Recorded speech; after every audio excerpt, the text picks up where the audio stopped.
So today we're going to show you how to put your embroidery or cross stitch fabric into a hoop. So I've got my hoop here. This is where you'll find your hoop, and then what you need to do is you need to unscrew this part here and to separate the hoop into the two pieces. So you need to unscrew the top part quite a bit. Always put it onto like a hard surface such as a table or a countertop. You really need to, because you're going to be pressing hard on this and you really need a hard surface. So put my fabric over the bottom part of the hoop, and then I'm going to put my hoop, the top part over, and then all you're going to do is press down. This is why you need a hard surface. So I've got it on. All I'm going to do is tighten it a little bit more here, and then what you can do if it's not quite tight enough is just pull wherever you feel that it's needing to be a little more taut. That one went on really quite well, and there you are, you're ready to stitch.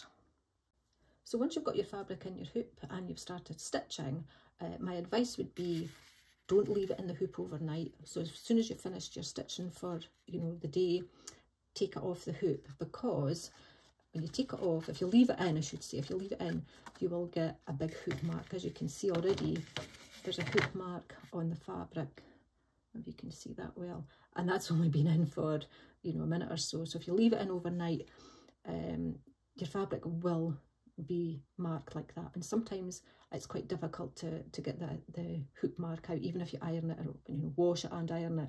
So my advice is always take it out at the end of your stitching period. And then once you're done with your stitched piece, if you've been stitching a hoop, what do you do? So once you're finished with your piece, you can either wash it, and that also helps get the hoop mark out. You don't have to wash it. I would iron it, and I always iron on the back of your stitching. Never put your iron on the top part because it flattens your stitches. If you use a big enough hoop, if your design's small enough, you might not even need to iron it, because you might be cutting within the marks from your hoop. And if you stitch in the hoop that you're going to finish it in, say you want to keep it in the hoop, if you center your design within the hoop, you don't need to do anything at all. You can just leave your hoop on the whole time. It makes life so much easier.